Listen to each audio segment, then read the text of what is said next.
Hey, good morning. Welcome back to Allison Customs Project Car TV. It's another Tool Bag Tuesday. So for those of you who've ever done exhaust tubing and you've wrapped it with a fiberglass or Kevlar type wrap, you could use a CV joint boot clamp, that style, which is called an ear clamp or a dog ear clamp. And they work pretty well. They do have a limit because at some point they don't have holes in the band, so at some point these holes in the band stop, so there's a minimum size that you can get this clamp to clamp down to. Now they do make other sizes, but you still have a limit for the open type clamps. The other ones I was showing you on a hose, they clamp but they're already pre-wrapped, so you'd have to be able to slide that over a tube. So sometimes that'll work, but not always. Typically what you get when you buy this type of exhaust wrap is you get a clamp that looks basically like a metal zip tie. And you can see on this end here, it doesn't have the dog ear, so it's not going to use those special pliers or crimpers. But what you do is you slide this end, just like you would on a zip tie, you slide that end in there. So you can wrap it around a piece of tubing on an exhaust. And what you get is this when you pull it tight, okay, and you just keep pulling on it, and you can grab it with a pair of pliers and pull like hell. Or I found this cool little tool, and what it is a strapping tool. It is made to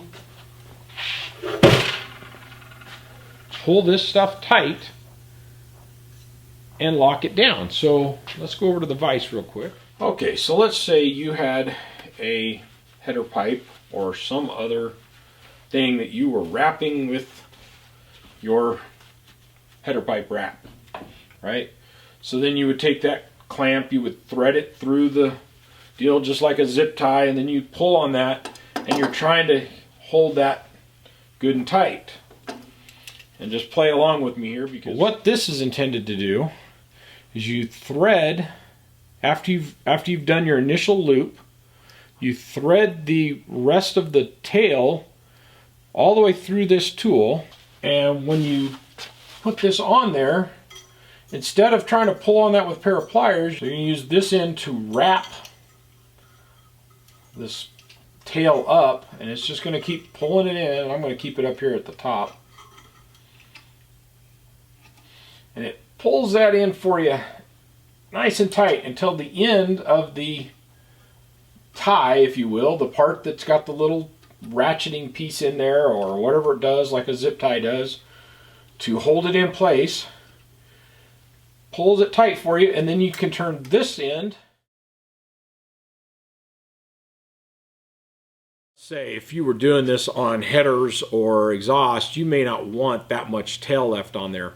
But the nice thing is you could make use of this strapping tool to get everything nice and tight, cut it, get the tool out of the way, and then come back with a pair of side cutters or something and just nip off the tail a little closer to where you wanted it.